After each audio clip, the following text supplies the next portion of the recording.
Hey guys, so today's Crystalac tip of the day, we're going to talk about humidity. So yesterday we talked about temperature, which was 70 degrees, and the humidity for Crystalac is 70%. So it's really easy to remember. Ideal is 70 and 70, 70 degrees Fahrenheit, 70% relative humidity. So how do you know what your humidity is? Get a meter. This was, I think, $12 on Amazon. Just type in relative humidity meter and you'll find a ton of different results. It also gives you the temperature. And this is just great to keep in your workspace so that if you are having issues, you can look right to your meter and say, okay, well, my temperature's in range, my humidity is off, or vice versa, or my temps and humidities are great, so maybe it's something else. So it's a really good diagnostic tool for when you are having issues. If your humidity is too high, it's going to slow down the dry time, which means you may wind up with orange peel.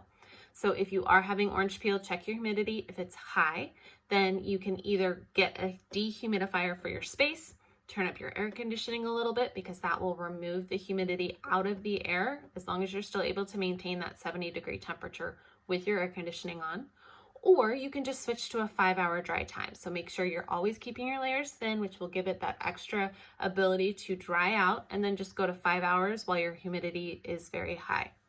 If your humidity is too low, it's going to dry too quickly. So you might have some leveling issues because the surface is drying very quickly. Or you can have some streaking appearance where it's like a matte or a matte and gloss look to it because it's just drying unevenly along the surface.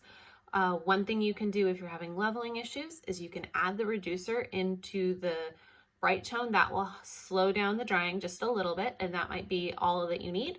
You can also get a wet air humidifier for your space, and that can help a lot as well. One of the tricks that I do is if I'm having, if my humidity is in like the 30s is really when I start to see issues.